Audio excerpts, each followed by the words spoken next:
Trustee Renee. Trustee Denham. Trustee Sullivan. Present. Trustee Conlon. Present. Trustee Kozak. Here. President Beal. Present. All present and accounted for. Thank you very much. We ask Trustee Sullivan to lead us in the pledge of allegiance. Please rise. I pledge allegiance to the flag of the United States of America and to the republic for which it stands, one nation, under God, indivisible, with liberty and justice for all.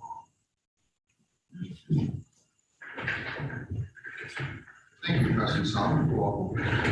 Next item is the approval of minutes from March 24, 2020. Any questions, comments, changes, deletions? Second. So motion and a second to approve. All those in favor? Aye.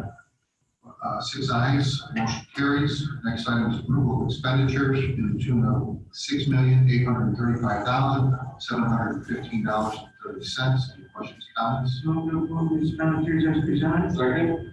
Motion and a second to approve is presented. Clerk, please call the roll. Trustee Hishki. Aye. Trustee Renee. Aye. Trustee Denham. Aye. Trustee Sullivan. Aye. Trustee Conlon. Aye. Trustee Kozak. Aye. 6 ayes, no nays, motion carries. Thank you very much. Liquor license request, we have none this evening. Consent agenda. Consent agenda will be read in its entirety, voted on as one motion to approve. If you wish to discuss an item further, please indicate that when the item is read by the village clerk, so they can be removed from the consent agenda and discussed further under committee reports. Otherwise, all items will be approved as presented on the consent agenda. Clerk, please read the consent agenda. Number 1, proclamations. Monarch Conservation Month, May 2020. 2, Engineering and Public Works Committee. The motion would be to approve an amendment to Municipal Code Title 5, Chapter 51, Section 51.075, prohibiting the use of groundwater for any purpose at 2001 Progress Parkway, 2101 Parkside Drive, and 2031 Parkside Drive. B, the motion would be to adopt an ordinance amending Municipal Code Title 15, Chapter 151, Section 151.15, and Title 15, Chapter 158, Section 158.15, regarding location and screening of public utilities. C, the motion would be to defer the bid for the construction of the Roselle Road Gateway Sign Project. D, the motion would be to approve the second-year renewal for the on-site safety consulting services contract with Alliance Risk Control Services of Walmart, Illinois, for a 1-year period from May 1st, 2020 through April 30th, 2021, in an amount not to exceed the approved fiscal year 2021 budget. E, the motion would be to approve change order number 1 to the 2019 water main improvements phase 2 engineering services contract with Strand Associates of Joliet, Illinois, in the amount of $12,600 for a total of $59,900. F, the motion would be to approve the Illinois Department of Transportation Local Agency Agreement for federal participation for the Higgins Road Bike Path and approve the required resolution. G, the motion would be to approve the Higgins Road Bike Path Construction Engineering Services Agreement with B3 Companies of Woodbridge, Illinois, in an amount not to exceed the approved fiscal year 2021 budget and approve the required resolution. H, the motion would be to approve the resolution to utilize motor fuel tax funds in accordance with the Illinois Department of Transportation resolution for maintenance of streets and highways by Schaumburg under the Illinois Highway Code 2020-2021. I, the motion would be to award the bid for the 2020 Street Improvement Program, contract number 1 with Arrow Road Construction, Inc. of Mount Prospect, Illinois, and authorize issuance of a purchase order in the amount not to exceed the approved fiscal year 2021 budget. J, the motion would be to award the bid for the fiscal year 2021-2020 Street Improvement Program, contract number 2 with Proti Construction, Inc. of Hoffman Estates, and authorize issuance of a purchase order in an amount that does not exceed the approved fiscal year 2021 budget. K, the The motion would be to approve the annual street improvement program and concrete repair program, Phase 2 and Phase 3, professional engineering services for contract number 1 with Engineering Enterprises, Inc. in an amount not to exceed the approved fiscal year 2021 budget and approve the required resolution. No. The motion would be to approve the annual street improvement program and concrete repair program, Phase 2 and Phase 3, professional engineering services for contract number 2 with Chastain Associates LLC in an amount not to exceed the fiscal year 2021 budget and approve the required resolution. M. The motion would be to approve the second amendment to the refuse and recycling collection services agreement dated March 28, 2017, and allow Republic Services, Inc. of Mount Prospect, Illinois, to change to a 4-day collection schedule through April 30th, 2022, or the end of the agreement. 3. Planning, Building, and Development Committee. The motion would be to approve a second 1-year extension for building inspection, plan review, and office support services with TPI Building Code Consultants, Inc. of South Elgin, Illinois, for the period of May 1st, 2020 through April 30th, 2021, in an amount not to exceed the approved fiscal year 2021 budget. B, the motion would be to approve an amendment to the Municipal Code Title 15, Chapter 153, Section 153.06.6, modifying when a new or revised certificate of occupancy is required. 4, award a bid. The motion would be to approve a contract for the 2019 water main with streets program, Phase 3 construction to Girardi Sewer and Water Company of Addison, Illinois, in the amount of $689,982. 5, resolutions. The motion would be to adopt as resolution 20-020, authorizing the village president to execute the Illinois Department of Transportation Local Agency Agreement for federal participation for the Higgins Road Bike Path. B, the motion would be to adopt as resolution 20-021, authorizing the village manager and village clerk to execute an agreement with B3 companies for the Higgins Road Bike Path improvements, construction engineering services. C, the motion would be to adopt as resolution 20-022 to utilize motor fuel funds in accordance with the Illinois Department of Transportation resolution for maintenance of streets and highways by Schaumburg under the Illinois Highway Code 2020 to 2021. B, the motion would be to adopt as resolution R20-023, authorizing the execution of a professional services agreement for the annual street improvement program and concrete repair program, Phase 2 and 3, construction engineering services with Engineering Enterprises, Inc., contract number 1. E, the motion would be to adopt as resolution number R20-024, authorizing the execution of a professional services agreement for the annual street improvement program and concrete repair program, Phase 2 and Phase 3, construction engineering services with Chastain and Associates LLC, contract number 2. F, the motion would be to adopt as resolution number R20-025, authorizing the village manager to sign the second amendment to the residential refuse and recycling collection service agreement between the village of Schaumburg and Republic Services, Inc. from 2017 to 2022. G, the motion would be to adopt as resolution number R-20-026, authorizing the village manager to execute a collective bargaining agreement between the village of Schaumburg and the International Union of Operating Engineers Local 150, 2019 to 2023. 6, ordinances. The motion would be to waive first reading and adopt as ordinance number 20-024, amending Title 5, Chapter 51, Section 51.075 of the Schaumburg Village Code relative to the prohibition of the use of groundwater as a potable water supply in certain areas.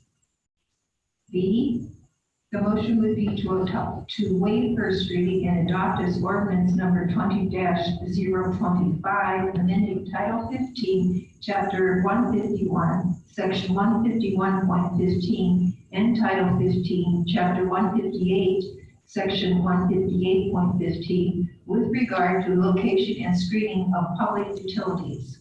C, the motion would be to waive first reading and adopt as ordinance number 20-026, amending Title 15, Chapter 153, Section 153.03.06, with regard to certificates of occupancy. This concludes the consent agenda. Thanks, Marilyn. So the, look for a motion to approve the consent agenda as presented. So moved. Second. Motion and second. Will clerk please call the roll? Trustee Bishke. Aye. Trustee Madej. Aye. Trustee Dunham. Trustee Sullivan. Aye. Trustee Conley. Trustee Kozak. Aye. 6 ayes, no nays, motion carries. Committee reports. No items for this evening under committee reports. Comments from the audience? Probably no names. We do have 3 items. I'm not going to read them specifically, but we did receive 3 emails. Individuals asking questions, particularly more administrative or operational questions. So we're just going to let staff. Someone else can this is by one.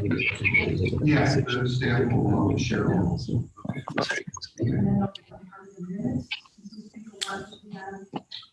Well, yes.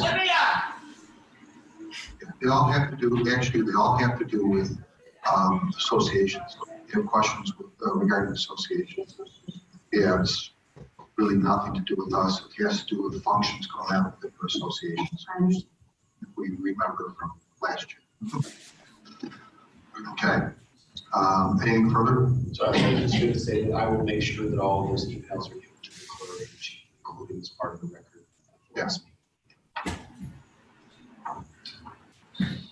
And Jack's at the back of the room monitoring the participation remotely. There's about 24 or 25 people that are attending electronically. Many of them are village staff, but there's also some members of the public, and they've just been prompted that now is the time that they can ask questions if they choose to do so. Okay. We'll do that.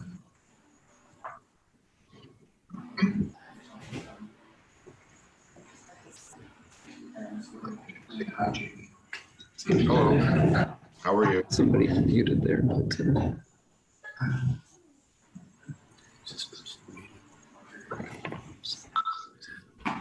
So thank you very much for partaking of this. This is something different. We're obviously trying, because of the situation we're in.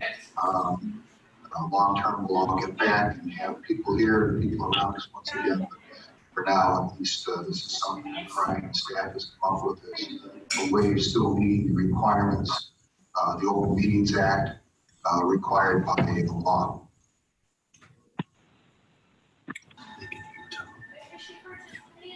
maybe give him one more chance. Last call.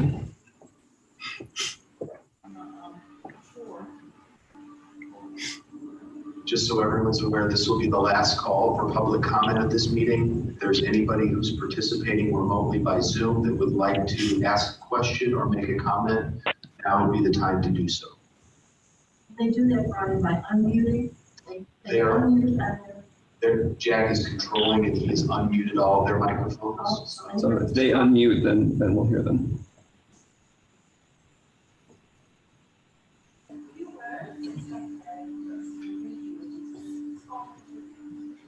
Nothing further, Jack? Nothing? Nothing. Okay. You can proceed. We're ready to go ahead and proceed along.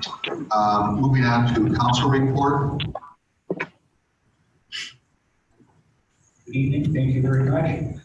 Mayor and trustees, I do have one item, and that is to seek a motion that the village board approve an extension of the mayor's proclamation declaring a local state of emergency originally made on March 20th, 2020, until the adjournment of the next meeting of the regular meeting of the Village of Schaumburg Board of Trustees. The reason for this is that there's a bit of a disparity in the language of the municipal code that grants the authority to declare emergencies and the legislative authority required by the board to approve the mayoral declaration has the language limited to the next regular meeting. We don't believe, I don't believe, and our firm doesn't believe it's strictly necessary, but because that language is in there and it's not in the mayoral portion, that the most prudent thing, or to add belt to our suspenders, is to have this motion to extend the declaration, even though the order itself goes to April 30th. So I would ask that a motion be made and approved to that effect. So, Motion by trustee Dunham, second by trustee Sullivan. Voice vote. We should take a vote. Clerk, please take a roll. Trustee, Oh, I'm sorry, trustee Tozic, you have a question?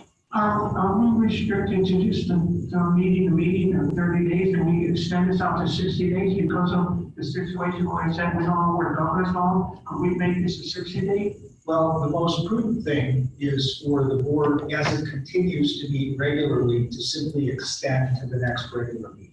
Okay. But there's no limit on the number of times that can be done. And as I said, strictly speaking, I believe that under our home rule power, we do have the authority to set a date, but because of that language that's in there that talks about the next regular meeting in the context of trustee approval or board approval, someone could argue that that goes to the form of government, and home rule can never just change the form of government by ordinance. So we just think it's a new issue, better to be safe. Any other questions, comments? Will the clerk please call the roll? trustee Fishke. Aye. Trustee Renee. Trustee Dunn. Trustee Sullivan. Aye. Trustee Conlon. Trustee Kozak. Aye. 6 ayes, no nays, motion carries. Thank you very much.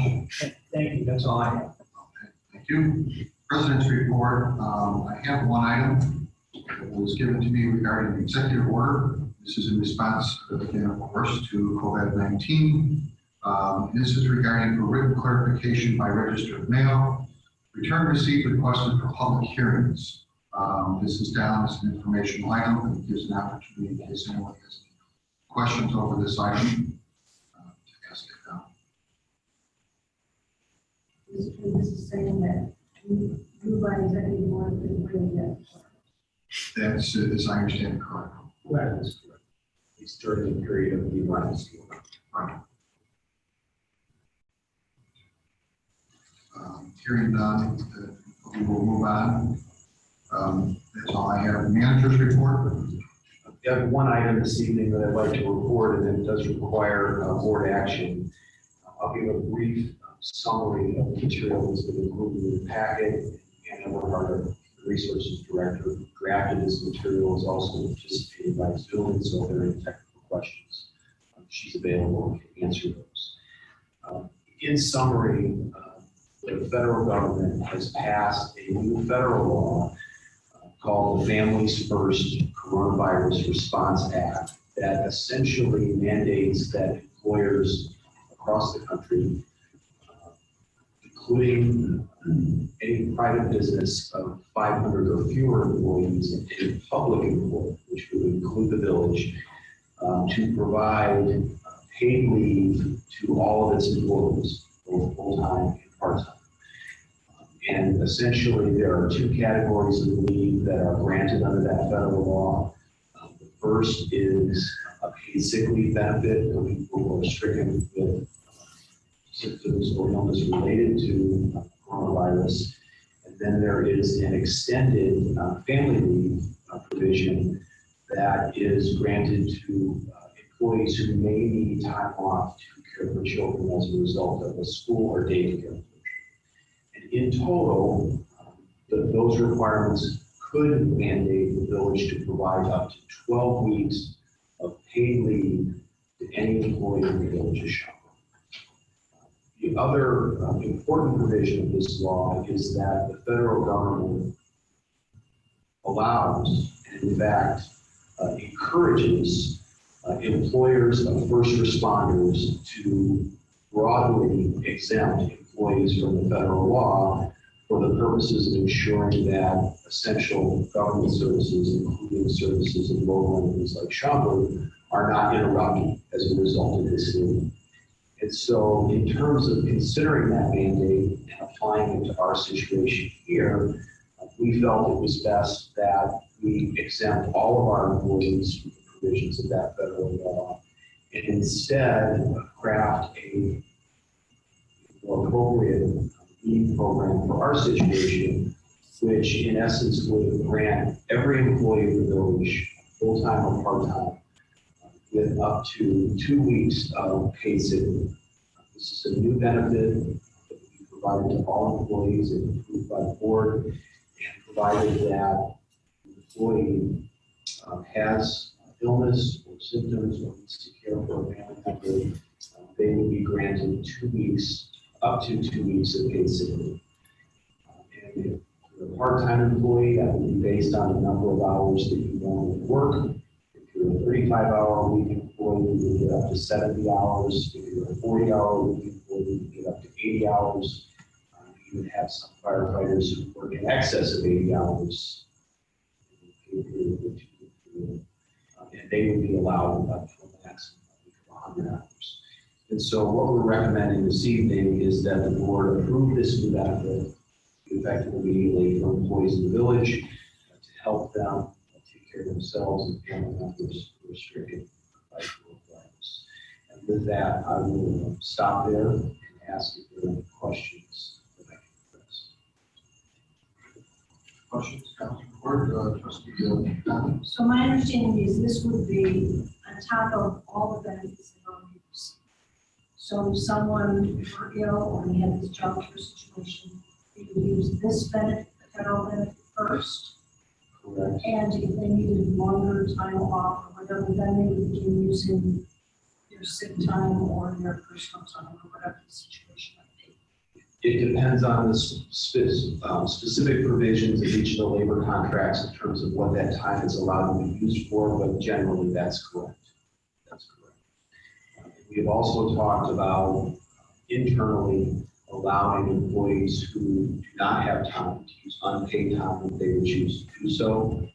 There's also a provision in this policy where the village would advance time to an employee who does not have any on the books, and then they could use that to pay back. They use their normal accrual to pay that time back later in the year. And I think this was very good. Obviously, the federal thing includes people who have no union benefits or no benefits at all, don't get a time of sick pay, and that's not our situation. But I think the document that was prepared for us fairly lays out what the federal thing is, what ours is. In some cases, I think ours is not more generous sort of what we're doing. So I think it was well done by the rest of it. Trustee Posner? Yeah, I have stepped up to the plate like this in supporting our staff. Again, I think this is just something that we have to, is all going to be backed up and certified by physicians and doctors and everything before they can apply for all this. So everything is, all of the T's and cross and the dots, everything's very in line. So everything is up and up, right? Yeah, we feel like now there are some challenges with people being able to get, certification and positive test results and those kinds of things. So we're going to be applying this liberally and trusting employees that they're going to use the time legitimately. And then if there are situations afterwards, we can follow up with the appropriate documentation. The other thing I just want to mention to the board is that, as I said earlier, the federal government has encouraged employers like Schaumburg to exempt emergency responders, and a number of communities in the area have decided that it's appropriate for them to do that. And so in this situation, we're not doing that. We're applying this benefit or proposing that this benefit be available to every employee in the village. And we have had some very good response from our public safety employees, expressing appreciation for what's being proposed this evening, so I want to make sure it was good. Great, thank you. Trustee Donovan?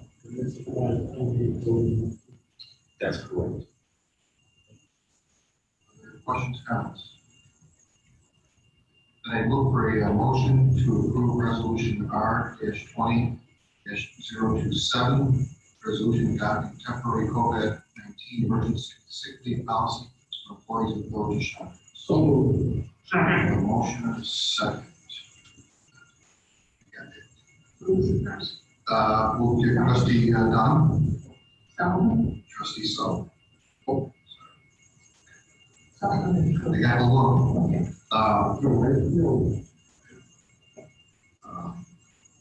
Will the clerk please call?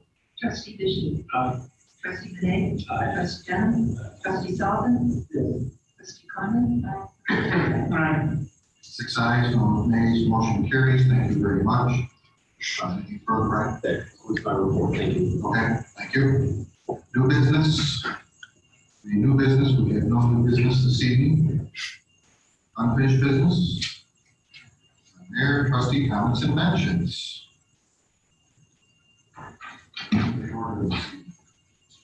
Okay, I guess we're looking for a motion to adjourn. So moved. Second. Motion, once again, by trustee Donna and second by trustee Sullivan, to adjourn. All those in favor? Aye. Aye. Motion carries. Thank you very much.